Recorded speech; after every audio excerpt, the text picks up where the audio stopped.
নমস্কার, কেমন আছেন সবাই? আজকের ভিডিওটা দেখুন, আর্ক ওয়েল্ডিং কীভাবে হয়। আর্ক 7018 রড ওয়েল্ডিং কেমন হচ্ছে দেখুন। ওয়েল্ডিং মারার সময় কিন্তু আপনারা সবসময় নিজের সেফটি আগে হবে। হাতে hand gloves, leg guard, hand guard, plus ফ্রন্টে অ্যাপ্রন, হেলমেট সব যেন ঠিকঠাক থাকে, তবে ওয়েল্ডিং ভালো হবে। আগে নিজের সেফটি আগে, তারপরে ওয়েল্ডিং। ঠিক আছে, ওয়েল্ডিং হচ্ছে দেখুন, আর্ক ওয়েল্ডিং।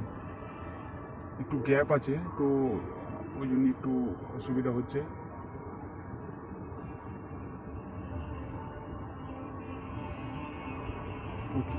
অসুবিধা হচ্ছে তো ঠিক আছে, কী হবে, কিন্তু মারতে হবে। সারিয়া এড করা যায় না, নাহলে গ্যাপে সারিয়া মেরা যা যেত। তো দেখুন বন্ধুরা, এটি ওয়েল্ডিং হয়েছে, ফিনিশিং তো কেমন হয়েছে বলুন, আর আপনারা কমেন্ট করে জানাবেন কেমন হয়েছে। ধন্যবাদ, এইটুকুই বাস।